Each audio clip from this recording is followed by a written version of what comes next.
Ramirez entered the courtroom wearing sunglasses and shackles. He's accused of 43 crimes, including 13 murders and multiple counts of rape, robbery, sodomy, and oral copulation.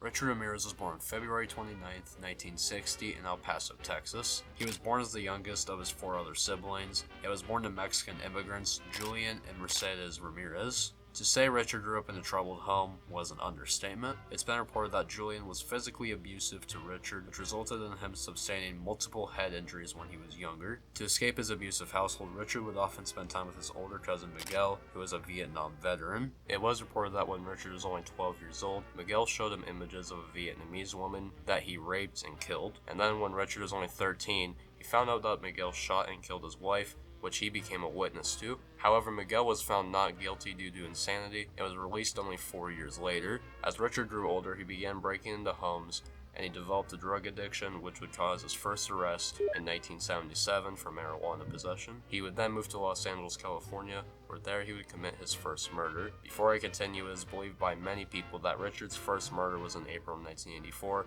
which was the murder of 9-year-old Mae Lane. Many people believe this due to the fact that DNA testing proved that Richard was at the crime scene at the time of the murder. This murder was talked about during the court case, however, for some reason, he was not charged with it. His first murder that he has officially been charged with was in June 1984, in which he killed a 79-year-old woman who is a widow. She was reportedly raped and stabbed to death. He would then take an 8-month hiatus from killing until he decided he would commit another murder. On March 17, 1985, Richard would go after Marina Hernandez and her roommate, Dale Okazaki. Maria was outside her condominium when she heard a noise behind her. She turned around and saw Richard standing there threatening her with a gun. He then pointed to her head and pulled the trigger. Luckily though, she quickly brought her right hand up to her head to protect her from the shot, which saved her life. As she laid there though, she heard a gunshot ring out. She then quickly went over to hide behind the car, but she then heard Richard leaving the condominium. Richard would then discover her hiding, in which he threatened her with his gun again. She begged for him not to shoot her, and eventually he dropped the gun and ran away. Once he left, Maria ran into the condominium, and there she would discover Dale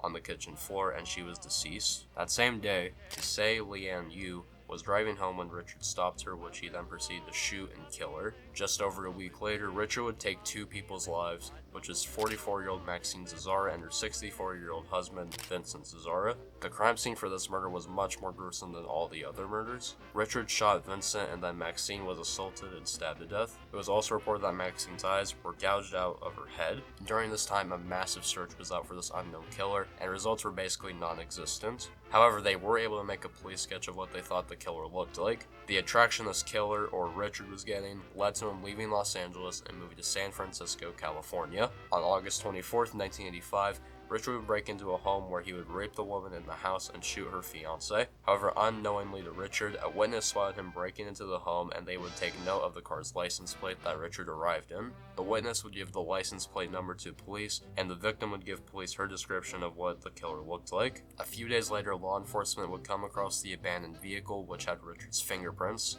DNA testing would finally reveal the identity of this killer, which was of course Richard Ramirez. On August 31st, 1985, Richard was finally arrested after he tried to run from police but was beaten by a group of people after trying to steal a car. Finally, in early 1989, Richard's trial would begin, and by September of that year, he would be charged with 13 counts of murder and was given the death penalty. However, during his trial, a juror that was working on the case was found murdered. Theories were spread that Richard somehow orchestrated for someone outside of the prison to kill this juror, when it was proven that the murder was not tied to Richard at all. He was scheduled to be killed by the gas chamber on November 7th, 1989. However, that penalty would never be carried out because almost 25 years later, on June 7, 2013, Richard would finally pass away from complications of B-cell lymphoma.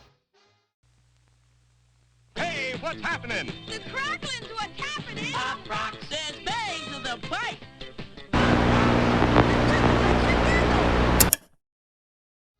Dean Corll was born December 24th, 1939 in Fort Wayne, Indiana, to parents Arnold and Mary Corll. Unfortunately, Dean and his younger brother's parents never had a happy marriage. The parents would often get into arguments, but according to outsiders, these arguments never got physical. During the 1940s, physical punishment was a common form of punishment across many households, which was no different from Arnold, who would enforce these types of punishments on his children. However, Mary was the complete opposite, and in what information is known to the public, she did not inflict any physical punishment. Unfortunately, as time passed on, the arguing persisted in the marriage, which led to their divorce in 1946. They would briefly get back together, but after the couple's second divorce, it would stay permanent. The custody of the two children would be given to Mary, in which she worked many jobs to support her family. During this time, Dean would be infected with rheumatic fever, which is a lifelong disease that can inflame or swell the heart, brain, skin, and joints. The disease would leave Dean with a heart condition, which caused him to constantly miss school. It is reported, though, that during school, Dean was an ordinary student with decent grades. Eventually, Mary would decide to remarry and also move down to Texas to continue raising her children. Once the family moved down to Texas, Mary and her husband would begin a part-time candy business called Pecan Prince out of their garage. Dean's stepfather was a traveling salesman and would begin selling the candy on his route while Mary would handle the business side. The business turned out to be a big success,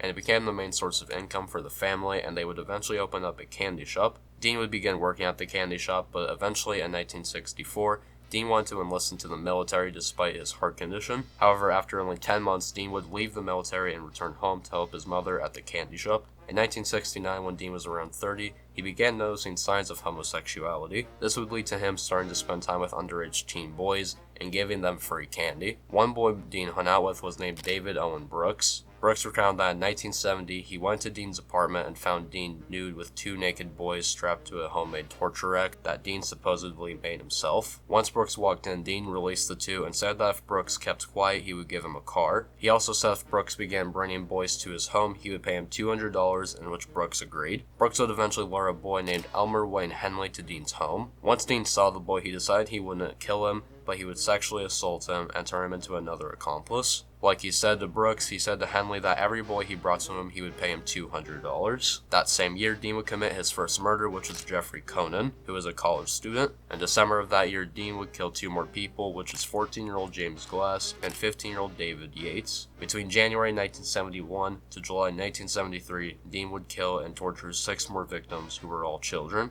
During this time as well, Brooks and Henley would assist in luring these children to Dean's home. However, this would all change on August 8, 1973. Pasadena police would receive a phone call from Elmer Henley. He said he had shot and killed Dean Corll in self-defense at Dean's home. Once police arrived, they found Dean with 6 bullet holes in his shoulders and back. According to Henley, he said that he had lured Tim Curley and Rhonda Williams to Dean's home. Henley, Carly, and Williams would all drink together until they passed out. Once Henley woke up, he realized that him and the 2 other people he was drinking with were tied up. Dean would bring Henley into the kitchen, and while threatening him with a gun, would lecture him about bringing a girl to the home. Henley began pleading to be untied, promising he would assist in killing the 2 other victims tied up. Dean would eventually agree and untie him, and then put his gun down to go tie up his next 2 victims to his torture rack. Once Dean was distracted, though, Henley would grab the gun and fire 6 shots into his shoulders and back. Soon after the discovery of Dean's body, a full investigation would be launched. By the end of Dean's horrific killing spree, 27 victims were found, with Henley saying that there was at least 4 more victims, but police would call off the search. Soon after, 17-year-old Elmer Wayne Henley and 18-year-old David Owen Brooks would confess about their involvement in the kidnappings, murders, and torture that these children experienced. The 2 were taken to court,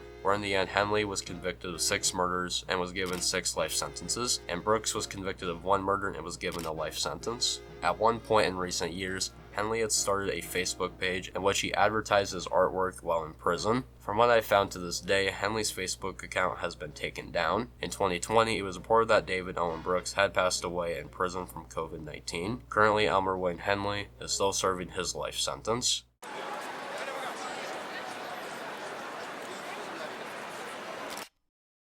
Kendall Francois was born July 26, 1971 in Poughkeepsie, New York to parents Paulette and McKinley Francois. Kendall played football during his high school career, and once he graduated in the summer of 1989, he would enlist into the U.S. Army. In 1993, Kendall would leave the military and enroll into Dutchess County Community College, in which he would begin majoring in liberal arts. However, during his college career, he would begin cheating on his assignments to move forward with his degree. In 1996, Kendall would get a job at a middle school working as a hall and detention monitor. According to teachers, Kendall would apparently make sexual jokes to female students, and he would also touch their hair. Soon after, though, Kendall would begin his horrific killing spree. It all began on October 24th of that year, in which he solicited a prostitute, which was 30-year-old Wendy Myers. The 2 met at Valley Rest Motel, where inside a hotel room, Kendall would proceed to crush Wendy's neck until the bone in her neck snapped, which killed her. Afterwards, he would take her body and store it in his home. Over a month later, on November 29th, Kendall would kill his next victim, which was 29-year-old Jana Barone, who was a prostitute. He would do the same thing he did to Wendy, and once he killed her, he would again bring the body back to his home.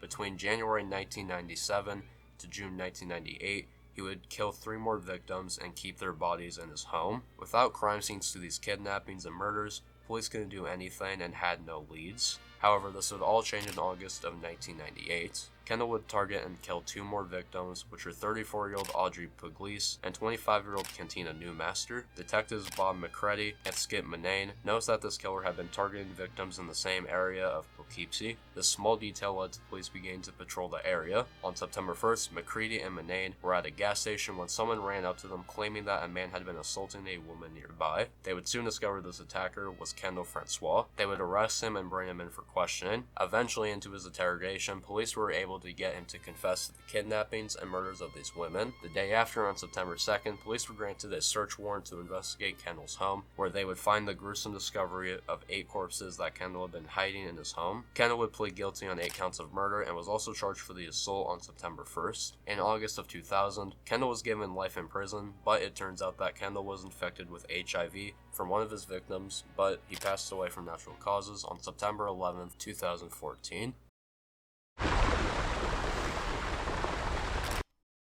Gary Ridgway was born on February 18, 1949 in Salt Lake City, Utah. His father, Thomas, worked as a bus driver, and his mother, Mary, worked as a sales clerk. According to Gary, when he was younger, he would wet the bed, and whenever he did, his mother would wash his genitals, even when Gary was a young teen. This caused him to become sexually attracted to his mother, and he also fantasized about killing her. Okay, I have to interrupt. What is this? After graduating high school in the late 1960s, he would enlist into the U.S. Navy and went to Vietnam. After serving for 2 years, he would return back to America, where there he would move to Seattle, Washington. Gary would find a job working as a truck painter and kept the job for 30 years. In 1980, Gary would be accused for choking a prostitute. However, he said that the woman had bit him, which afterwards they basically were like, abandoned the accusation. His second arrest would soon be made after he was caught trying to solicit a prostitute. In July 1982, Gary kidnapped and murdered a 16-year-old girl named Wendy Caulfield. Once he kidnapped her, he would proceed to strangle her to death and dumped her body in the Green River. After 4 more bodies were found, King County Sheriff Dave Richart would be the first detective assigned to the case and begin looking over evidence and testing it with DNA technology. On August 15th, 3 more bodies would again be discovered at Green River. The 3 victims were 16-year-old Opa Mills, 17-year-old Cynthia Hins, and 31-year-old Marcy Chapman. At this point, an entire police task force was looking for this unknown serial killer, but leads were non-existent. That would change in 1983 when a missing prostitute went missing, and Gary was brought in as a suspect. A witness reported that they saw the woman get into Gary's truck. Gary would deny everything and took a polygraph test in which he passed. However, the police weren't entirely convinced of Gary's innocence and discovered the charge he was given for solicitation, and this raised police suspicion of Gary being the killer. During this time, the amount of killings would continue to rise,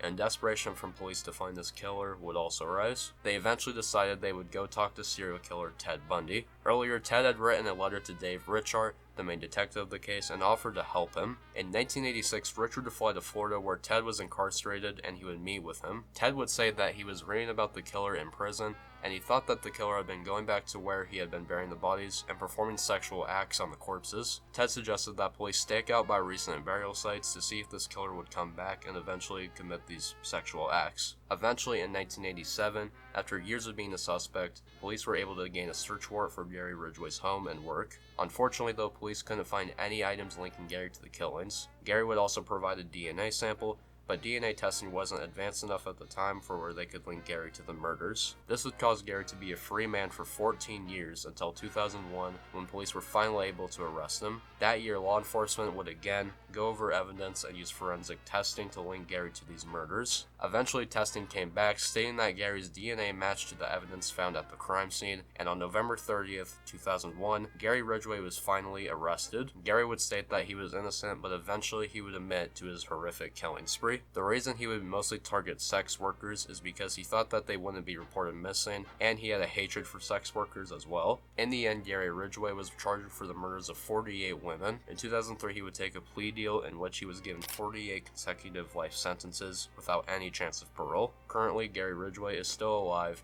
and is 74 years old.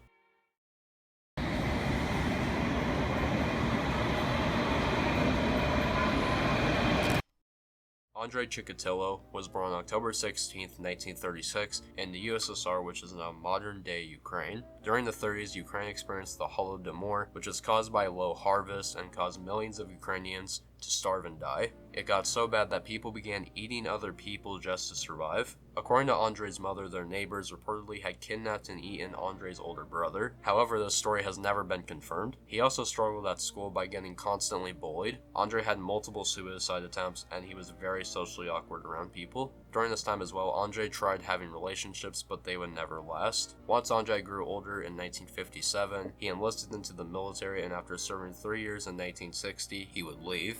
As things began changing for the better for Andrei, like getting married in 1963, and began to take literature classes, that would all change in 1971. Andrei would begin teaching at a boarding school, and during that time he had begun sexually assaulting his students. This type of behavior would continue on as he transferred between schools, until finally he was fired. However, by September 1978, Andrei began having urges to kill children, and unfortunately he would follow through with those urges that month. 9-year-old Yelena Zakatinova's body was found by the Grushivka River. I'm very sorry if I butchered that. An autopsy soon revealed that she had been stabbed and strangled to death. For this crime, a 25-year-old man named Alexander Kravchino, who had previously been charged with rape, was falsely accused for this murder, and 7 years later in 1984, he was sentenced to death. Andrei wouldn't kill for the next 3 years, and during these 3 years he was still trying to find a teaching job but had no results. He eventually became a clerk, and in 1981 he would commit his next murder. On September 3rd, he targeted 17-year-old Larisa Takachino by stabbing and strangling her to death. Andrei would begin gaining his victims' trust by talking to them at bus stops and train stations, and luring them to forested areas where he would then kill them. After he did his killings, he had apparently eaten some of the organs in the body. Obviously, these killings gained media attention, which led to an investigation being launched. Mikhail Fetisov would begin leading this case, where he began looking at the mentally ill, sex offenders, and prisoners as possible suspects for these killings. However, when police began interrogating these people, they would often get false confessions. As more killings persisted, police were able to determine that the killer's blood type was AB due to DNA left at these different crime scenes. By 1984, 15 victims had been taken by this killer, and police still had no leads despite their efforts growing. However, police arrested Andrei that same year after he was caught molesting a girl at a train station. Andrei was brought in and he took a DNA test, where it turns out that police messed up on the DNA testing on Andrei, so it looked like his DNA did not match the serial killer's DNA. Andrei was also carrying around a briefcase in which it was discovered that he was carrying around things like knives that he had stolen. Andrei was given 1 year in prison, and after he got out, he began killing again. After he got out, Andrei would stop luring people from public train stations and began killing outside of Rostov, which is the city where he was doing his killings at. Police were desperate to look for this killer, but finally on November 6, 1990, after taking his final victim, a police officer noticed that Andrei had been acting suspicious and took down his name and found out about his arrest in 1984. Finally, on November 20th, 1990, Andrei Chikatilo was arrested. After being interrogated, Andrei would confess to 52 murders. A court case would pursue, where Andrei Chikatilo was charged with 52 counts of murder and was sentenced to death. On February 14th, 1994, Andrei's sentence would be carried out, and he would die by a single gunshot wound to the head.